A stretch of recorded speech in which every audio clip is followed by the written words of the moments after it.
What a headshot! What a head! How's it, guys? This is Dayvy, FPL, and welcome back to the Fantasy Premier League video here on my channel. In this video, I'll be going over my ultimate guide to the upcoming Game Week 10. So as you guys know, every video this week has been almost a special edition, the wildcard edition, I guess we could say, as I am active on the chip. So this ultimate guide will be containing some topics relating to the wildcard, but also relative to those of you guys on those free transfers. An example of this is I'll be taking a deeper dive into the mid-range midfielders and showcasing who I'm going to be choosing on my wildcard or who you guys can target on those free transfers. Also at the end of this video is going to be a very interesting captaincy debate. As you guys will know, Erling Haaland might not be the best option, so who's actually going to be the best? The usual talking points as well, like the stats review, I'll also be detailing some SAKA versus Madison and Heung-min Son, so make sure that you guys stick around for that. So if those talking points pique your interest into this ultimate guide, sit back, relax, and let's get straight into it. So the first talking point, as we usually do, is going to be all about the stats. I'll be going over the attacking stats and the defensive numbers to showcase who are the best and the worst teams. So let's bring up those attacking stats, and I'll be going over the top 6 sides according to XG non-penalty. Now these stats are taken purely from Fantasy Football Fix, and they also use the Opta variant. So the stat I use is XG non-penalty. As I always say, the XG non-penalty is a slightly more kind of normalized metric. Penalties are never kind of consistent, so always like to see how a team is attacking without them. And the top 6 sides are going to be Spurs, Everton, Newcastle, Liverpool, Brighton, and finally Brentford. So are you guys targeting some attackers from these sides? Well, if not, you guys definitely should. The Spurs XG non-penalty is quite intriguing, as a lot of us are looking to remove these options. Otherwise, the continuation of Everton, that Liverpool game didn't hinder them that much, and they're still putting up some pretty decent numbers. Now the Newcastle numbers also looking pretty decent. I mean, 2 XG non-penalty per game is what you want to see, and I'm interested to see if an Anthony Gordon carries through in terms of his numbers. Liverpool, Mo Salah's on the menu on a wildcard and on those free transfers. Brighton also looking at a potential budget enabler. And then finally, I'll be saying goodbye to Mbumo, even though Brentford are putting up good numbers. So definitely these 6 sides, if you guys are targeting some attacking replacements, all these sides are putting up decent numbers, but I'd probably target Brighton and Newcastle and Liverpool with some nice fixtures. Otherwise, please remember, in terms of the Spurs options, they're putting up great attacking numbers, so is it even worth taking them out for someone like a SAKA? So those are the best 6 teams. Now let's go over the worst 6 teams and definitely target these for your defenders. So Sheffield United are consistent in terms of bad attack and bad defense, and unfortunately they continue here as the worst attack in the Prem. They're followed by Burnley, Nottingham Forest, Bournemouth, Luton, and finally Crystal Palace. So if your defenders are playing these sides, the chance of a clean sheet could be quite strong. Now on a wildcard, a lot of our teams actually face these sides game week after game week, so I'm really hoping for some massive clean sheets. But now that we've gone over the attacking numbers, now let's go over the defensive numbers, and the metric I like to use is expected clean sheets, as this normalizes over the fixtures. So the top 6 sides, Man City's defense continues to be rock solid even though they conceded to Brighton. Seems like it's a major occurrence they concede from low XG chances, but they still have the best defense in terms of the numbers. Next up we have Arsenal, Newcastle, Chelsea, Brentford, and finally Spurs, and that's why we're so kind of keen on an Arsenal defender on a wildcard, because the numbers are pretty decent. It's going to be hard to say goodbye to Kieran Trippier though, 0.38 expected clean sheets per game. That tells you that the defense is rock solid, so if you add his attacking threat, he might actually be worth that expensive price tag. Chelsea and Brentford's defenses also look pretty decent, but tough fixtures upcoming for them. But the interesting one for me was actually Spurs, as I haven't really considered one of their defenders.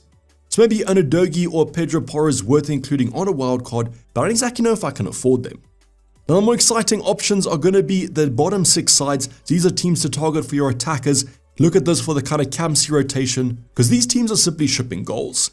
So Sheffield United, unfortunately, the worst attack and the worst defense in the Prem at the moment, and you guys guessed that Arsenal are facing them in the next fixture. They're followed by Bournemouth, Luton, Wolves, Burnley, and finally West Ham. So as mentioned, these sides are shipping goals and should be targeted for your attackers. Now like the defenders on the wildcard, a lot of fixture swings are happening in Game Week 10. Some of our options face these sides back to back, so my fingers are really crossed for some massive hauls. The Wolves one is also quite an interesting fixture. You guys will see this when we talk about the fixtures of the kind of comparisons. But some managers actually think they're a tough fixture, but the stats say otherwise. So just kind of pause the screen right now, absorb these teams in your mind, and whenever you guys do some fixture comparisons, keep these worst defenses in there. So as mentioned, we've gone over the attacking stats, the defensive stats, the best and the worst. I always like to do this before I actually plan my wildcard to give me an indication of which teams to target. Now the next talking point is just going to be kind of a quick refresher. It's going to be all about the fixture congestion. The team I want to reference right now, I'm a Liverpool fan, so let's talk about Liverpool. I just want to indicate to you guys how tough the schedule is from now to the end of the year. So as you guys can see on screen, this is going to be kind of from the fixture this week, Thursday or tonight as you guys are watching this. They have the Europa League game on Thursday, then they have the Premier League EFL Cup next week. And what I want to indicate here to you guys is that every midweek is basically full from now to the end of the year. You guys also notice between Brentford and Man City in the Prem, there is kind of a 2-week break. So yes, another international break is on the cards, but when these options aren't on international break, they have an absolutely stacked schedule. So I just want to remind you guys about this kind of fixture congestion. I don't think we can exactly expect minutes from all our options, but worrying about rotation is slightly overrated, so I wouldn't worry about it too much.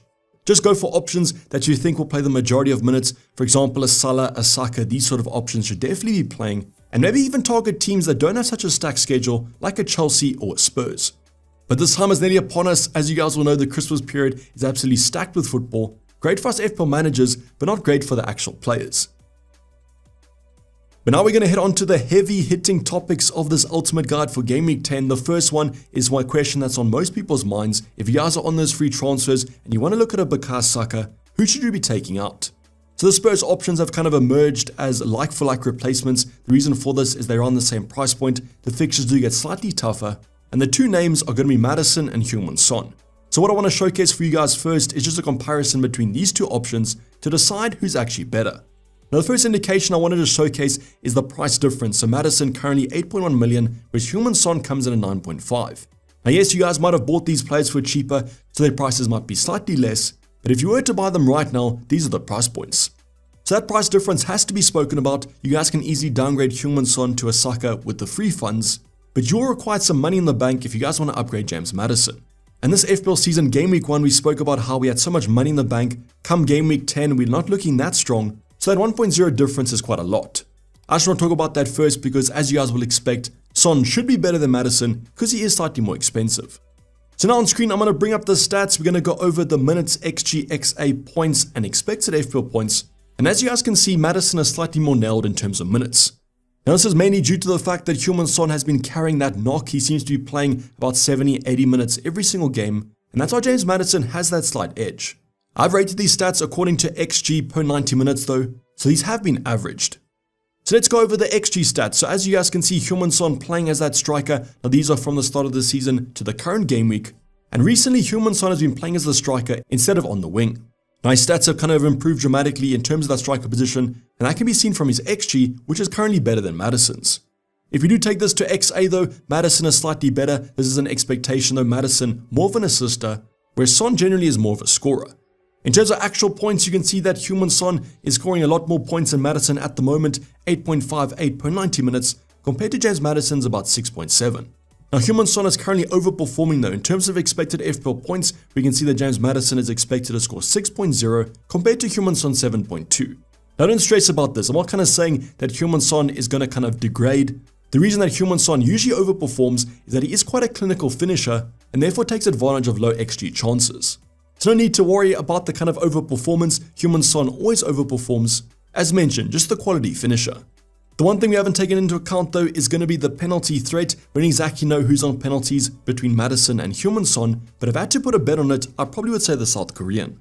But taking penalties out of the debate because we currently don't know who's going to be on them, the stats actually look pretty similar between them. I know the XG of Heung-min Son is slightly better, but I think when you consider that he is slightly more expensive, the debate between these two is quite close. But because of the fact that Heung-min Son is playing as the center forward, he's kind of an out of position midfielder, I have to give it to him. And I think it's quite obvious, if you guys can afford to keep Heung-min Son and rather lose Maddison, I would probably do that.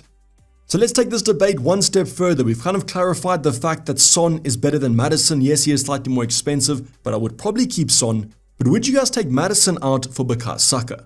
So let's bring up that debate. The first debate to go over is going to be the fixtures. As you guys can see, the Arsenal fixtures are slightly better. Sheffield United, Burnley, those two home games in the next three. And then they also have Wolves and Luton, but Maddison has Wolves in the next three as well. So I do think it's kind of a no-brainer here. The Arsenal fixtures are better than the Spurs one. I think this is kind of the reason why we are targeting those Arsenal assets. So in terms of the fixtures, this one goes to SAKA. But now let's go over the more important factor. It's going to be the stats. Now the first stat isn't going to be on the screen. It was a few talking points ago. It was going to be the XG on penalty of the sides, and you guys would have seen that Spurs are currently number 1. Arsenal were nowhere to be seen, and they're currently sitting kind of mid-table in terms of XG on penalty, which does showcase that Spurs are attacking better at the current moment than this Arsenal team. Now I know that Arsenal might have had tougher fixtures, but this was kind of a season average. Even if you just watch Arsenal, they're more of a control side at the moment, where Spurs just seem to be all out attack. So that's the first talking point that you guys have to take into account, is the fact that Spurs are attacking better as a side than Arsenal at the moment. But let's see if that translates into the individual stats. So on screen right now, I'm going to compare Maddison and Saka. Maddison currently edging the minutes, but it's super close. And Saka has kind of had some concerns with injuries over the prior game weeks. When we move into XG, you guys can see similar to kind of Heung-min-Son, 0.5 to 0.3. But the big difference here is that Saka's actually on penalties. If you take penalties away, if you think that Saka is going to give every penalty to Odegaard or Havertz in the future game weeks, the XG is actually pretty similar. So without penalties, Saka drops to 0.33 compared to 0.31, so as mentioned, super close. But I still wanted to include the penalties from an individual point of view, because Saka, as we mentioned, is on penalties, and the fact that he's given so many away will hinder his XG stat. Then moving on to the XA, it's quite close as well, 0.4 to 0.3 expected assists. And then Saka's got more points than Maddison, as well as expected to get more. But actually is quite close between these two in terms of the stats, but I have to give the slight edge to Saka, as he is on penalties. So when looking at the stats, it is quite close as mentioned. I think the fact that Saka's on penalties and the fact that Spurs are attacking better than Arsenal makes it a draw, and then it really comes down to just the fixtures. Now I'm not saying that Spurs have bad fixtures here, but I do actually prefer the Arsenal ones. But when you guys consider the fact that you have to upgrade Maddison, I don't exactly know if this is worth it. I think the conclusion to this kind of talking point would be, would you guys want to take out Son or Maddison? I definitely would say Maddison. I would try and keep Son. Do I think Son to Saka is worth it? I would just keep Son. Between Maddison to Saka, if you guys have no other fires to put out, if you have enough money in the bank, don't have to make another downgrade, then I would do it. But otherwise, I'd prioritize other transfers. Now, big talking point this week is, should you guys prioritize Ollie Watkins or Saka? I would say if you want to take Maddison out for Saka, definitely prioritize Watkins, as currently there's not that many forwards to look at. So no, quite a lot of conclusions in this talking point that were quite complex. But I think the gist of it is that if you guys have no fires to put out, you can go for Saka, but I would only do it if it's Maddison out with enough money. Heung-min-Son is performing too well at the current moment, the form is there, the fixtures don't look that bad, and playing out of position just makes me want to keep him, and even on a wild card, I'm looking to do that. But if you guys have any kind of other opinions, comment them down below. If you think that Maddison or Saka is worth it, even for a hit, you guys can let me know in the comments. I don't think there'll be many of you, but I always like to debate some FPL points.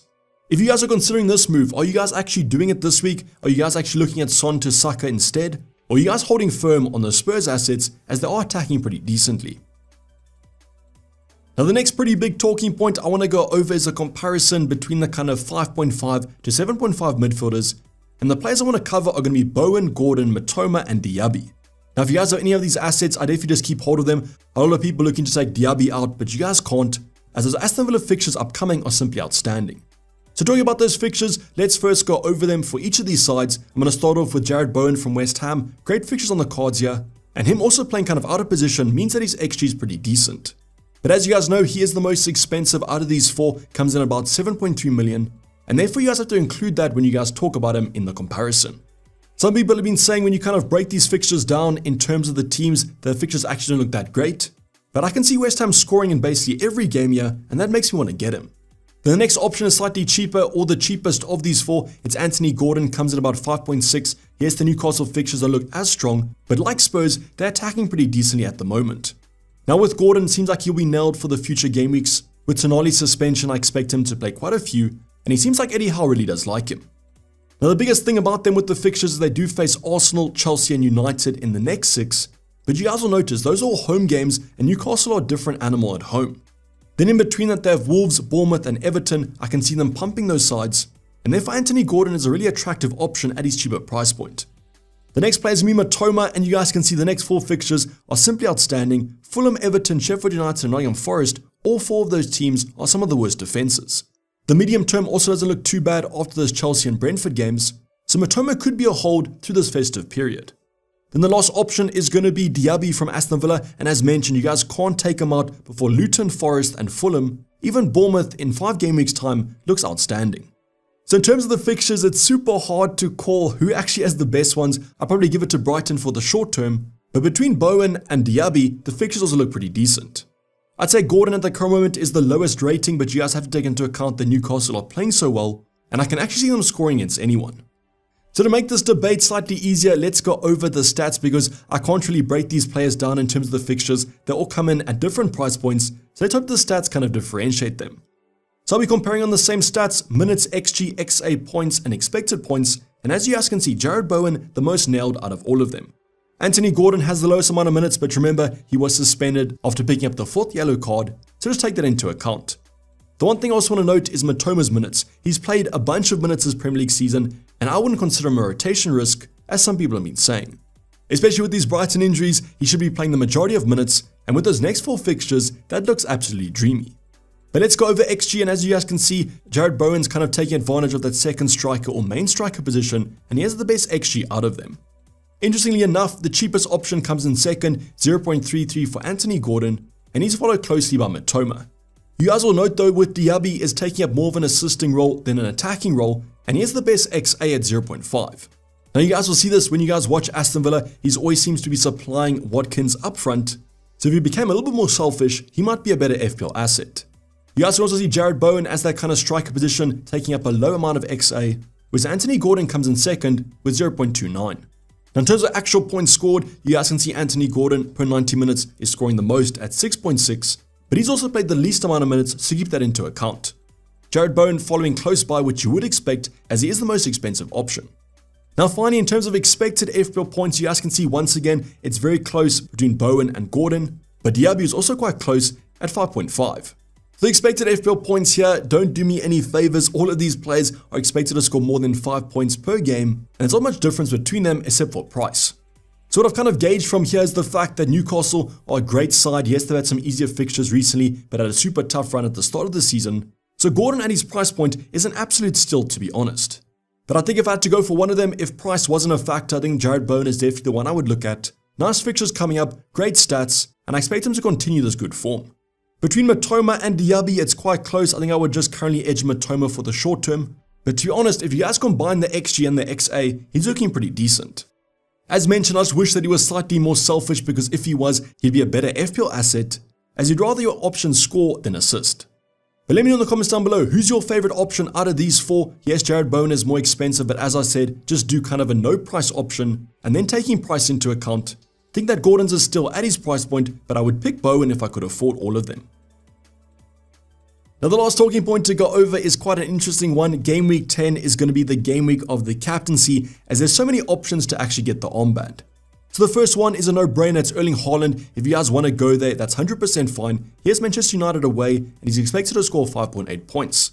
Now I'm going to spoiler alert this, he's expected to score the lowest out of the next 3 options I'm going to show you. So this fixture, to be honest, is super tough to call. I think if City were in better form, if they'd been winning games by quite a few goals in the previous game weeks, I probably have no question about captaining him. But with the current form of City and the form of Erling Haaland as a whole, I think I might actually look elsewhere. But I definitely think he'll be captained by quite a few managers, might even be the most popular option this week, so it is a risk if you guys don't choose to go for him. So if you guys don't choose to go for Erling Haaland, there are 3 options that I think that you guys can potentially look at. My personal favorite, Mo Salah, at 7.6 expected points. Now he faces Nottingham Forest at home, which is a great game on paper, and as you guys know, hasn't been playing well, but is still racking up those FPL points. Now the second option is going to be SAKA from Arsenal. Here's Sheffield United at home, the worst team in the Prem, and he's actually expected to score the most points at 7.8. So one thing I will add to this kind of debate of Son and Maddison to SAKA is that if you guys want to captain Saka in Game Week 10, that makes that transfer even easier. But if you don't want to captain him, I would just stick with my conclusion of probably sticking with Maddison or Son, unless you guys don't have fights to put out. Now the only thing that does worry me slightly is that if Saka was going to take the next penalty, I knew that I might look at Captaincy, but when you have Mo Salah sitting next to you that could also get the armband, I might just go for the Egyptian.